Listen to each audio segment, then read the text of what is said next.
Good day, guys. Welcome to a lesson in the laws of indices. Okay, so before we begin, we'll first start by a definition.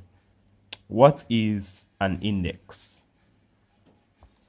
An index is any real number that depicts the number of times a separate quantity, or the base, is multiplied by itself. So synonyms for index are power and exponent. These are the two synonyms for index.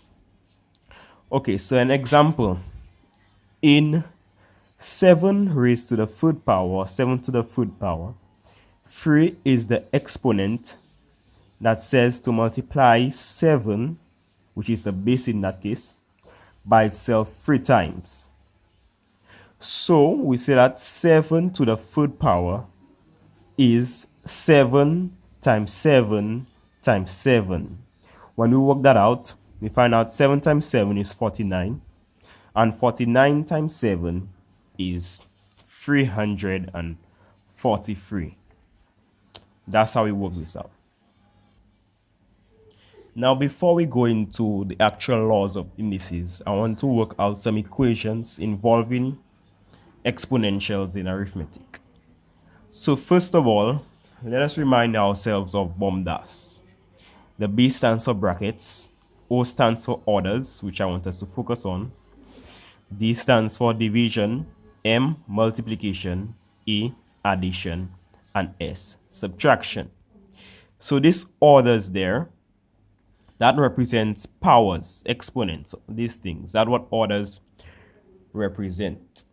So what that says is that we work with the powers before we work with any other operation, except for brackets, obviously. So we deal with the exponents before we deal with multiplication, before we deal with addition, before we deal with division, etc. Okay, so let's look at number 1. Number 1, we have 2 to the third power plus 3 to the second power. All right? Okay. So we're working with the orders first. So we have to do 2 to the third power and then do 3 to the second power before we begin to add. So 2 to the third power, the 3 there says that we take 2 and we multiply it by itself 3 times. So that basically is equal to 2 times 2 times 2. 2 times 2 is 4. 4 times 2 is 8. Right? But that's definitely not equal to 6. Why? Because you cannot multiply the 2 by the 3. You multiplying 2 by itself 3 times. That's not the same as multiplying the 2 by the 3. That's not the same. So 2 to the third power is 2 times 2 times 2, which is 8, not 6. Same for 3 to the second power. This is 3 times 3, which is 9. That's not the same as 3 times 2. So you cannot give me 6. 3 times 3 is 9. Okay, so we have 2 to the third power is 8, and 3 to the second power is 9. So that means 2 to the third power plus 3 to the second power is 8 plus 9, and that gives us 17. So let's look at the second equation. So this time we have in brackets 7 minus 5 to the fourth power divided by 32. So we're going to use BOMDAS again. Now the order in which we're going to do it is the brackets first, because brackets comes first. And then we'll do the power, the orders. And then we are going to divide. BODMAS. Okay. So 7 minus 5 is 2. So you have the 2. And then we have 2 to the fourth power divided by 32. 2 to the fourth power is 2 times 2 times 2 times 2. You multiply 2 by itself 4 times, right? So when you do this, 2 times 2 is 4, times 2 is 8, times 2 is 16, you get 16. And I want to make sure you know that it's not the same as 2 times 4, because 2 times 4 is 8. But that's something different. You multiplying 2 by itself 4 times. We're not multiplying the 2 by 4. Okay, so 2 to the 4th power now is 16, and we're dividing 16 by 32. So 16 divided by 32, we get 0.5, or that's the same as 1/2. Okay, so now we are going to apply the laws of indices, work with laws of indices in algebra. So first of all, we are going to look at those laws of indices. And the first one we have a to the m times, that should be a times. Okay, so a to the m times a to the n is equal to a to the m plus n. That's the first one. Number 2 says a to the m divided by a to the n is equal to a to the m minus n. Number 3 says a to the m to the n is equal to a to the m times n. Number 4, a to the negative n is equal to 1 over a to the n. Number 5, a to the m over n is equal to the nth root of a to the m. Number 6, a to the 1 is equal to a. And number 7, a to the 0 is equal to 1. So we are going to use that to solve 2 questions. So this time we have x to the 3rd power times x to the 7th power. Now when you look at this, this is very similar to our first law. We have the same base.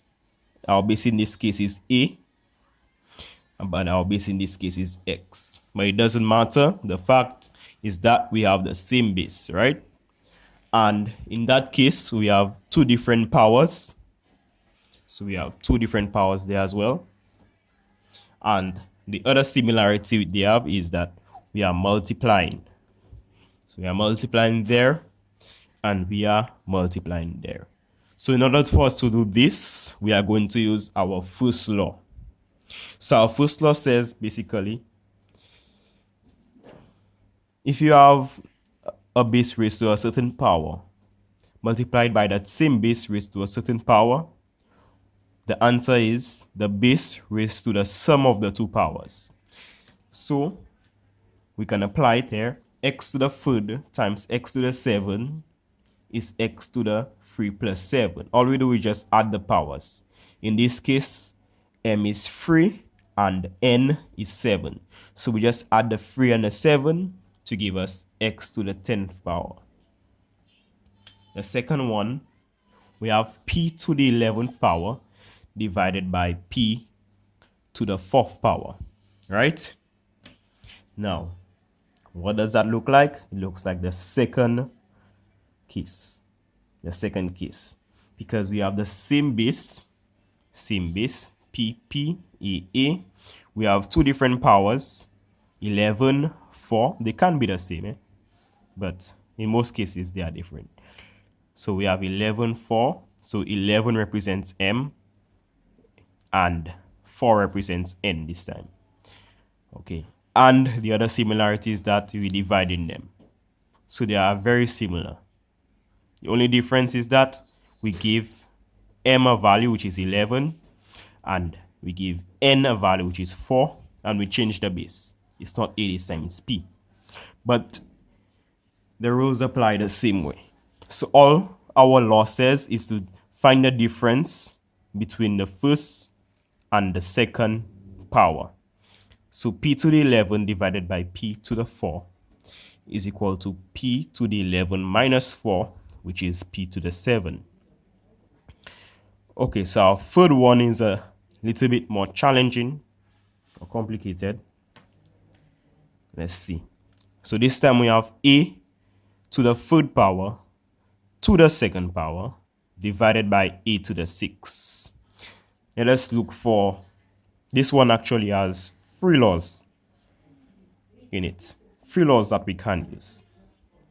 Okay, so the first law, if you haven't seen it there, is this one, number 3. We have a to a certain power. In this case, our power is 3 raised to another power. And now this n is 2. We also have, now we have that over. Now we can always interpret that over sign as a division sign because that's what it basically is. Divide. Okay. So that means we can use this law as well because we have a to some power that we don't find yet divided by a to another power. We can also use this law there. When you go further, you'll actually see that we're going to use the 7th law. Okay, so let's begin by using the third law, right? So we're saying that a to any power to any other power is equal to a to the product of the two powers. So in this case, m is 3 and n is 2. So when we use our third law, this becomes a to the 3 times 2. 3 times 2 is 6. So a to the 3 times 2, which is a to the 6. And we leave our divided by a to the 6, right? So we have a to the 6 divided by a to the 6. Okay. So moving on, we can remove the over sign and replace it with a division sign. So now we have a to the 6 divided by a to the 6. So we can use our second law. M is 6 and n is 6. So that's a to the 6 minus 6. 6 minus 6 is 0. That's a to the 0. A to the 0, our 7th law, is 1. Right? That's the answer. We could also do this a different way. We reach through that same part right there. We're going to write it again here. A to the 6 divided by a to the 6. Basically, a to the 6 divided by a to the 6. These two are the same. When you divide anything by itself, your answer is 1. The a to the 6 can just cancel the a to the 6 at the bottom. So the answer is just 1. Right? So that's the other way you can do this. Now we just did a whole set of work that I'm pretty sure doesn't make sense to many of you, especially if you're just saying this for the first time. So we're going to look at whether or not the laws of indices make sense. Okay. So let's look at this. We have a to the 3rd power times a to the 5th power, right? And using our first law, a to the m plus times, a to the n is equal to a to the m plus n, right? Now the law will just say, just take the powers, which is in this case is 3 and 5, and just add them. So that becomes a to the 3 plus 5, which is a to the 8th power. But isn't there another way to do this that actually makes sense? Like why should we even add the powers? Why does it make sense for us to add the powers? Okay. Now remember what our exponents are, what our indices are.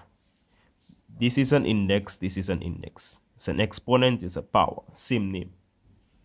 Same thing. Okay.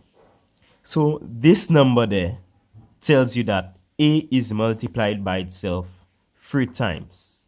And this number there also tells you that a is multiplied by itself 5 times.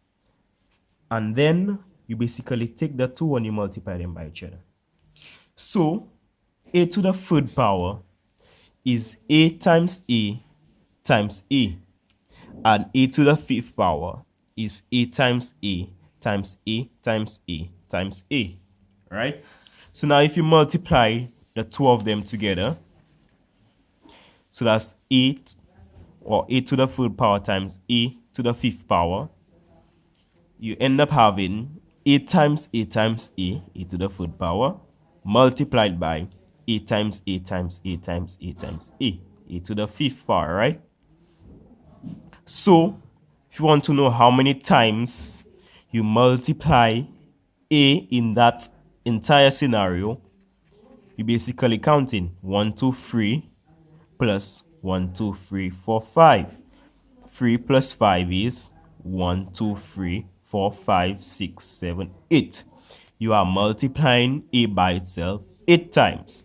This is why you adding, because here you multiply a by itself 3 times and then you multiply it again by a multiplied by itself 5 times. So if you want to find how many times you multiply a by itself, your answer there, you just add the 3 and the 5.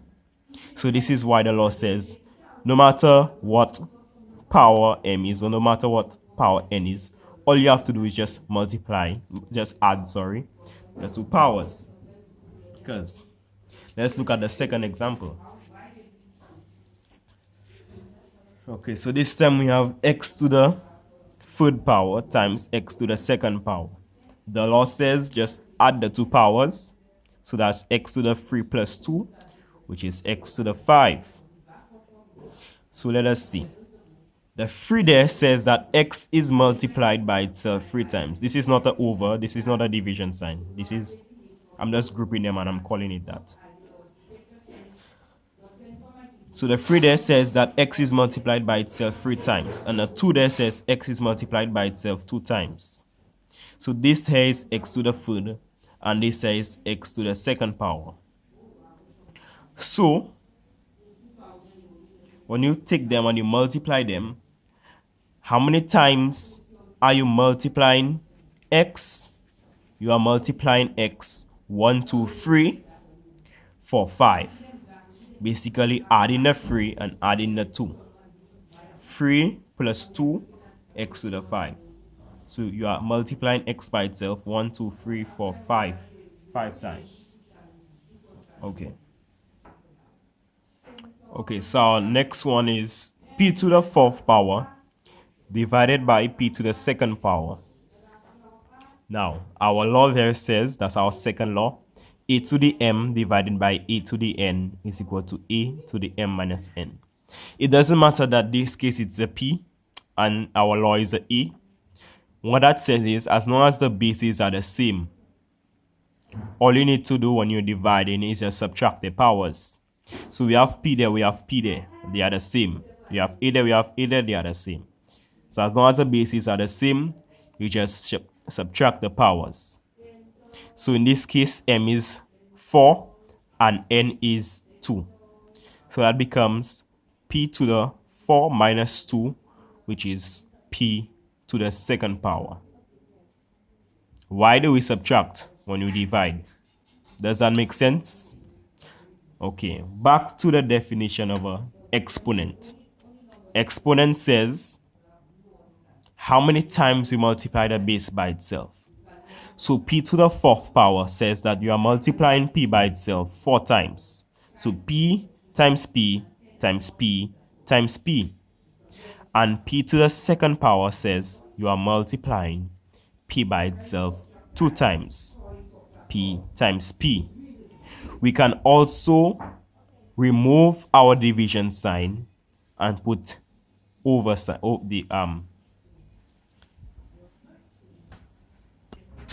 the over line. So now we can write p to the fourth power divided by p to the second power as p times p times p times p divided by p times p, right? Okay, so now we can simplify this.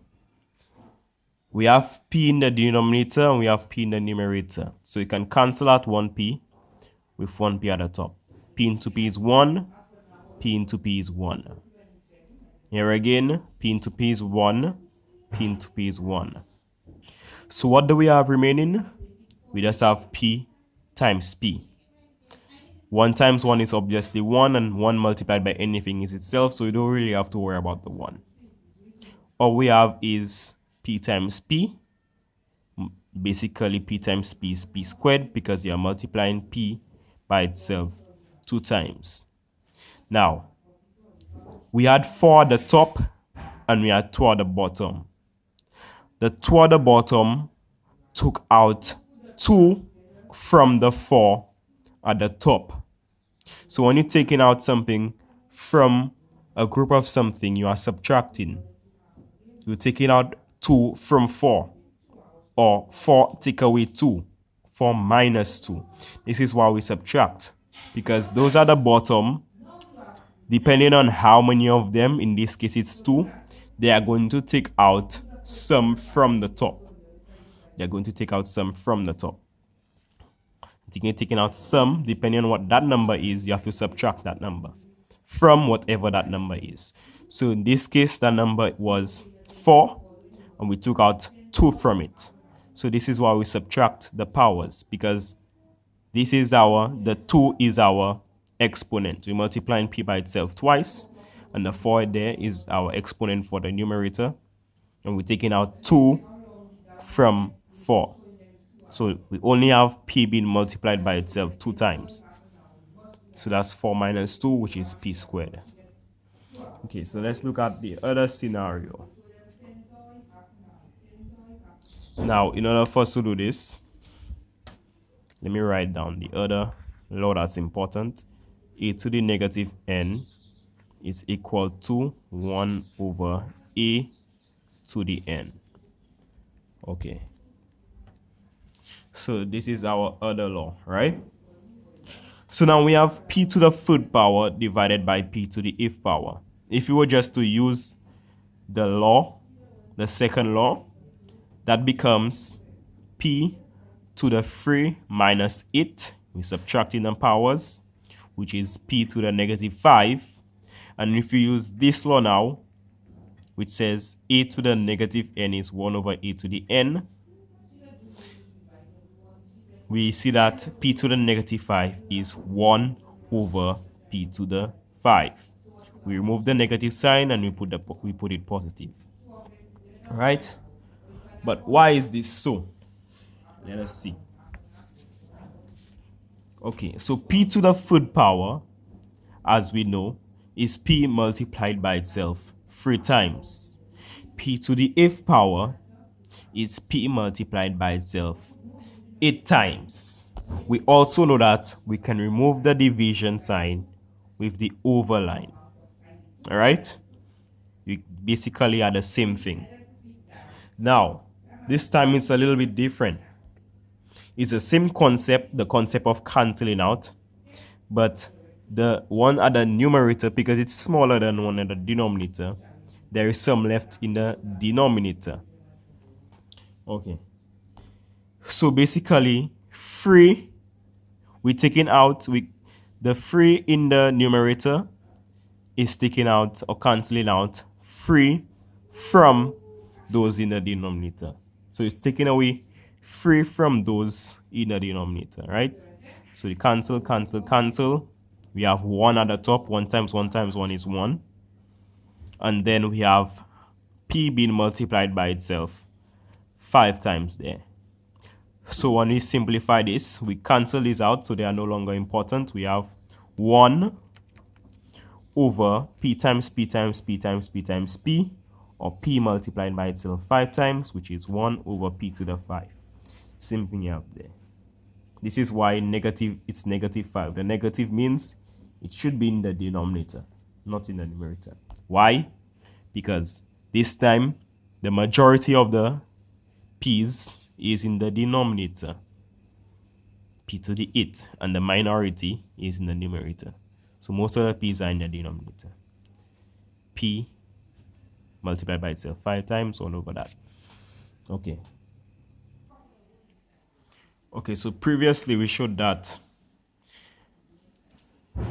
these two laws, a to the m times a to the n, is a to the m plus n. We understood why we have to add the powers. And the second case, we understood why when you divide, we have to subtract the powers. But what about the other ones? What about the other laws? Okay, so let's look at this. We have a to the second power. That's a times a.